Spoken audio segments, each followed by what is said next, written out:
Hello everyone, Professor Philip Travis here, and this week, in this announcement and this week, we're going to be examining the First World War as well as the interwar period.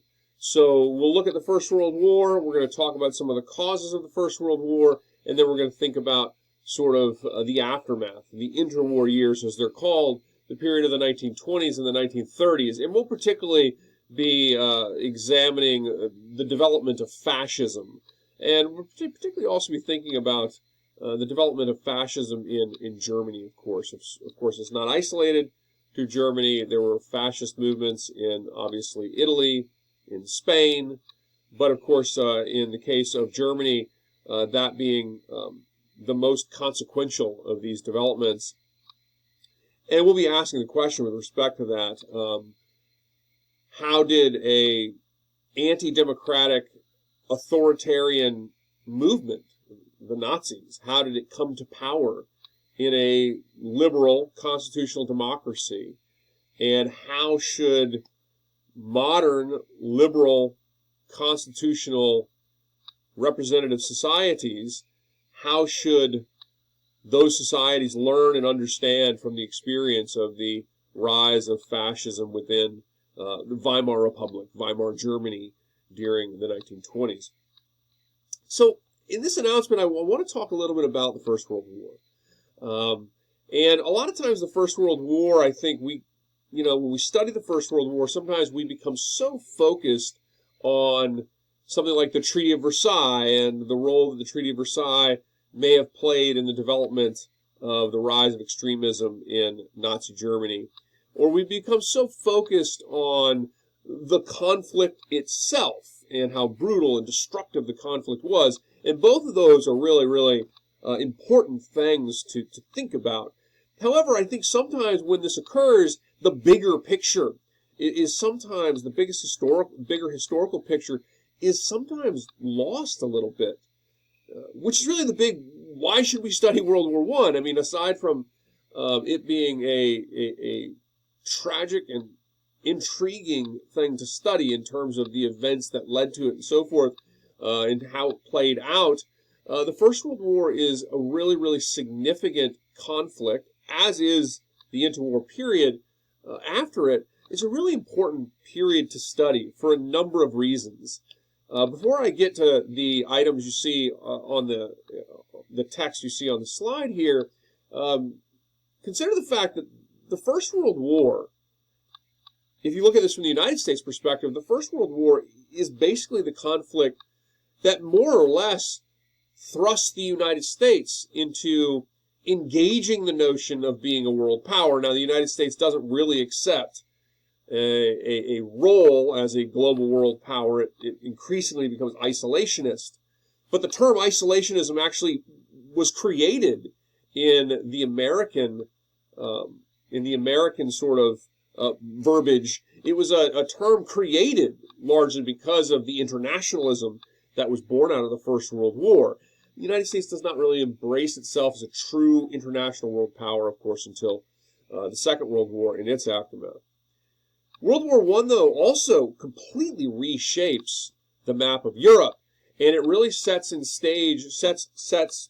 play not only the development of the rise of fascism and the Second World War, but it also really begins to set in motion the process of global decolonization, where increasingly colonized areas of the world are increasingly vying for and pushing for their independence. Places like, of course, India, in the British Isles, obviously, Ireland begins its push for real independence during the World War I period. Obviously, the Irish Revolution during the war. Of course, you also have the development of the push for Vietnamese independence with Ho Chi Minh, who actually visited the Treaty of Versailles and hoped to be invited as a delegate to advocate for the independence of Vietnam. Now, it takes some time, of course, for many of these places to really achieve independence, but it's really World War I that begins to set these processes in motion. So when we think about World War I in the big picture, especially for those watching this video who are in my history class, World War I is in a lot of ways, it's in a lot of ways a culmination of many of the developments that we've talked about in the emergence of sort of the modern age. So when historians think about the modern age, we usually are thinking about 1500 to present, a period usually associated with events like the development of modern nation states, the 30 Years' War, the end of the old medieval way of doing things, the rise of the scientific revolution, the Enlightenment, and so forth. So the modern age is usually dated from 1500 to present. World War I, in a lot of respects, was kind of a culmination of many of the issues and ideas that had developed over this period of time. I'll give you a few examples here. So the issue of sovereign rights and also human rights, which are things today in the 21st century, I think we all have a very strong understanding of what these are in the world. The right of a state to be free from the unprovoked attacks of another nation, a more powerful nation, against them. The right of individuals to basically be sovereign as individuals, to have certain individual rights, to be free from the oppression of either individuals, businesses, governments, and so forth, right? These are a product, obviously, the idea of sovereign rights, the idea of basic human rights are a product of, long-term, the Westphalian system, the Treaty of Westphalia, which ended the 30 Years' War, and also of the Revolutionary Age, the American Revolution, the French Revolution, which of course were really world historical events. Both of those events not only did, if you take the American Revolution, not only was the American Revolution very much a conflict that brought the intersection of a number of different world powers into that conflict, but the Revolutionary Age, the ideas behind it, the idea of representative government, the idea of either eliminating monarchy or a limited monarchy, the idea of constitutional systems, the idea of people's individual human rights, those types of things, that's spread across the world. And it has come to be really the gold standard when it comes to expectations for governance in the world, people's civic liberties and rights. And that comes from the Revolutionary Age. Even if the French Republic, the first French Republic, did not last, and France reverted to a monarchy, and then reverted back to a republic ultimately, or actually reverted to an empire again, Napoleon III, and then, anyway, even though it doesn't happen immediately, right, the Revolutionary Age bears these ideas. The Westphalian system, of course, was a product, if you remember from studying this was a product of the religious wars that really came out of the Protestant Reformation. And the Westphalian system emerged particularly at the end of the 30 Years' War, which ended in 1648, and this peace treaty sort of redrew the map of Europe. And even though they didn't explicitly say, states have this thing called sovereign rights, the idea was really, the principle was really sort of ingrained, embedded in the treaties of Westphalia, that places like, for example, the Dutch Republic would have the right to exist. And this comes in to become really the idea of sovereignty. Well, World War I really witnesses these ideas become at the forefront of the motivations of countries in the world in their understanding of the conflict. And an example of this, I'm not going to use all examples of this, but just a couple. Example of this is the entry of Great Britain into the war. When World War I began, the British were kind of on the fence. They, you had a war declaration with Russia and Germany and Austria-Hungary, and France and Germany, Austria-Hungary, as well as, of course, Serbia. And Great Britain did not immediately get involved. But Great Britain had a treaty with Belgium. And Belgium, the treaty that Great Britain had with Belgium effectively was a security treaty. Great Britain would guarantee to protect their sovereignty. And during World War I, because Germany was concerned over having a war with Russia to the east and France to the west, fighting a two-front war, Germany sought to take France out of the war very quickly. And they thought they would do this by attacking France through a neutral country, and that was Belgium. And it's that action that brought the British into the war. Well, the British became involved in the war because that action violated the sovereign rights of Belgium, and it was also noted to be in violation of the human rights of individuals within the sovereign nation of Belgium. So Great Britain's entry into World War I was inherently linked to the development of the ideas of the nation-state system and of human rights that were really ingrained in things like the Westphalian system and the Revolutionary Age. Long-term technological change as well, the Industrial Revolution and connected to it globalization, obviously, are very, very significant in the development of the First World War. This, by the way, these are British soldiers during the Battle of the Somme in 1916. This is in Belgium. The Somme is fought in Belgium. Great Britain obviously entered the war primarily to defend or in response to the violation of Belgian sovereignty, and they spent much of their focus during the war was on the northern portion of the Western Front when it came to fighting in and around areas of France and Belgium. But the machine gun, heavy artillery, there are obviously numerous technologies that emerge or come to a greater fruition, if you will, during World War I. The machine gun, heavy artillery, results in a landscape such as this, and particularly catastrophic levels of casualties. World War I witnessed unprecedented amounts of casualties from conflict. Industrial technology that we've been looking at was also speeding the process of globalization. Globalization, most historians would argue that globalization begins sometime in the 1500s when you start to see Spanish silver become a centerpiece for a global sort of currency exchange. But globalization broadly refers to the increasing global interconnectedness of the world through trade, movement of people, exchanges of goods, ideas, diseases, and so forth. Well, industrial technology obviously increasingly facilitated this. Telegraph lines, steam ships, large trading companies, and so forth, and of course connected to it the development of global empires. World War I, the central cause of World War I really is nationalism and imperialism. And so World War I witnesses this sort of